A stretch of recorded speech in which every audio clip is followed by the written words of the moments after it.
Hello everyone and welcome back. आज हम लोग सिंक्रोनस मशीन चैप्टर को स्टार्ट करने जा रहे हैं। इस चैप्टर में हम लोग सबसे पहले बेसिक्स पढ़ेंगे कि सिंक्रोनस मशीन का बेसिक्स क्या है, उसके बाद उसका प्रिंसिपल और उसके बाद उसकी और कैरेक्टरिस्टिक और एप्लीकेशंस पर जाएंगे। तो सबसे पहले हम बेसिक्स को स्टार्ट करते हैं। तो सिंक्रोनस मशीन एक डबली एक्साइटेड मशीन होती है। डबली एक्साइटेड से मतलब कि उसमें दो जगह से हमें इनपुट देना पड़ता है। तो दो जगह से इनपुट, एक हम स्टेटर में देते हैं, 3 phase supply to make rotating magnetic field.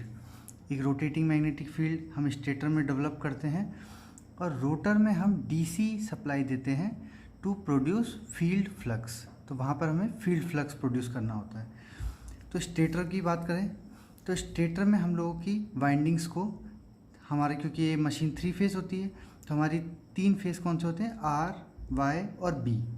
तो आर बाय वी फेज को हम लोग 120 डिग्री स्पेस शिफ्ट में लगाते हैं। स्पेस शिफ्ट क्या होता है और टाइम शिफ्ट क्या होता है हम आगे बात करेंगे। स्पेस शिफ्ट और एक होता है टाइम शिफ्ट। तो टाइम शिफ्ट तो इन तीनों वेव फॉर्म्स में पहले से ही होता है, जिसे हम फेज शिफ्ट भी कहते हैं। स्पेस शिफ्ट हम कैसे देते हैं, ये मैंने आर और वाई फेज के बीच में कितने डिग्री का है, 120 डिग्री का फेज स्पेस में शिफ्ट है। इसमें क्रॉस का मतलब होता है कि करंट एंटर कर रहा है और डॉट का मतलब होता है कि करंट आउटसाइड द पेपर आ रहा है। ठीक है, तो ये हमारा सिंपल सा स्टेटर हो गया जिसमें हमने 3 फेज वाइंडिंग को इन हाउस कर दिया है। उसके बाद चलते हैं रोटर पे। तो रोटर हमारे 2 टाइप के होते हैं, एक होता है सिलेंड्रिकल, एक होता है सेलिएंट पोल। अब हमारे रोटर का डिज़ाइन एक सेलिएंट पोल जो है और सिलेंड्रिकल जो है, दोनों में हम लोगों का मेन पर्पस क्या रहता है कि इनसे उत्पन्न होने वाली फील्ड, इनसे जो फ्लक्स हमारा डेवलप होगा वो साइनोसॉइडल होना चाहिए, क्योंकि हमारा एसी क्या होता है, साइनोसॉइडल। अगर आप किसी वाइंडिंग को ऐसे करके ही सिंपल लगा दें और हमारा रोटर इस टाइप का होता तो हमारी फील्ड कैसे आती, ये तो सिंपल स्क्वायर है तो यहाँ पे फील्ड कैसे आती, एक ऐसे स्क्वायर वेव आ जाती। ठीक है, जिसे हम नॉर्थ कह देते हैं। लेकिन ऐसा नहीं होता है, हम इसमें इस तरीके का डिज़ाइन बनाते हैं। ऐसा क्यों, ताकि सेंटर में हमें स्पेस कम मिले, जितना एयर गैप कम होगा उतना ज़्यादा फ्लक्स ज़्यादा होगा।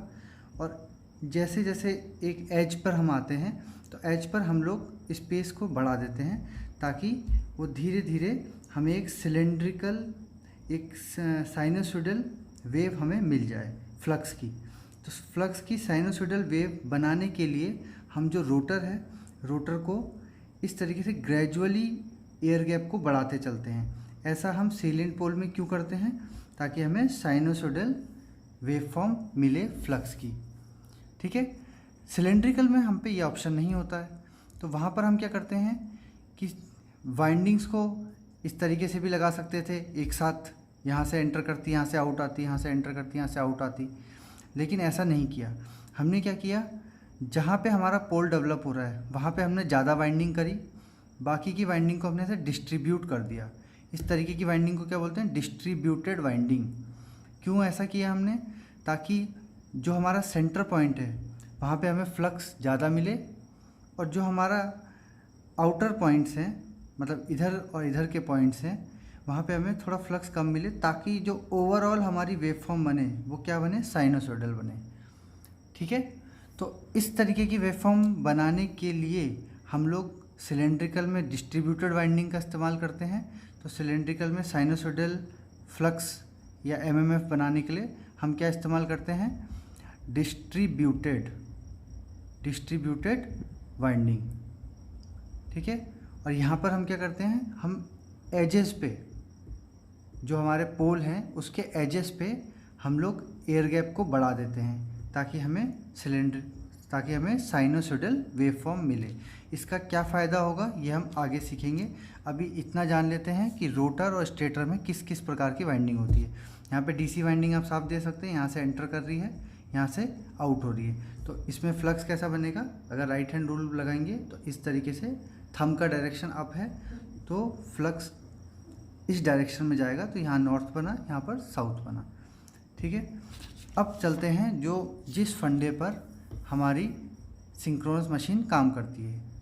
तो सिंक्रोनस मशीन को काम करने के लिए सबसे पहले तो ज़रूरत होती है एक डीसी सप्लाइड या डीसी एक्साइटेड रोटर की, जिसकी वजह से परमानेंट पोल बन जाते हैं। एक नॉर्थ बन गया और एक साउथ बन गया। अब अगर ये नॉर्थ पोल हमने डेवलप कर लिया है, ये तो डीसी है, तो डीसी है तो ये परमानेंट बन गया नॉर्थ पोल, ये परमानेंट साउथ पोल बन गया। ठीक है, तो अगर ऐसा हमने बना लिया तो अब ऐसा क्या करें हम जो ये रोटेट होने लग जाए। तो इसे रोटेट करने के लिए अगर एक साउथ पोल बन जाए यहाँ पर स्टेटर में एक साउथ पोल डेवलप हो जाए इस जगह पे कहीं, और यहाँ पर एक नॉर्थ पोल बन जाए, नॉर्थ पोल, तो ये नॉर्थ पोल इस साउथ पोल को अट्रैक्ट कर सकता है, तो ये लॉकिंग हो सकती है। और यहाँ पर डेवलप होने वाला साउथ पोल इस नॉर्थ पोल को अट्रैक्ट कर सकता है। तो अगर ये नॉर्थ पोल स्टेटर में बने साउथ पोल से अट्रैक्ट हो जाए और लॉक हो जाए, और ये साउथ पोल और नॉर्थ पोल घूमने लगे, तो ये रोटर भी इसके साथ घूमने लगेगा। ठीक है, तो अब हमारा मेन पर्पस क्या है, हमें एक ऐसी मैग्नेटिक फील्ड बनानी है जो रोटेट करती हो। तो क्योंकि वो रोटेट करेगी तो वो साथ में हमारे रोटर को लेके भी रोटेट करेगी। तो यहाँ पर इस टॉपिक को हम अधूरा छोड़ते हैं। नेक्स्ट वीडियो लेक्चर में हम लोग पढ़ेंगे कि इस रोटेटिंग मैग्नेटिक फील्ड को कैसे डेवलप किया जाए। इस रोटेटिंग मैग्नेटिक फील्ड को कैसे डेवलप किया जाए, मतलब कोई ऐसा फील्ड बन जाए अगर जो परमानेंट रोटेट करने लगे, और किस स्पीड से रोटेट करने लगे, एनी सिंक्रोनस स्पीड से रोटेट करने लगे, तो वो इसे लॉक कर लेगा साउथ पोल को नॉर्थ पोल से, नॉर्थ पोल को साउथ पोल से, और साथ में रोटेट करने लगेगा। तो यही हमारा बेसिक फंडा है सिंक्रोनस मशीन का। अगले लेक्चर में हम रोटेटिंग मैग्नेटिक फील्ड और principle of operation of synchronous machine पढ़ेंगे। Thank you very much.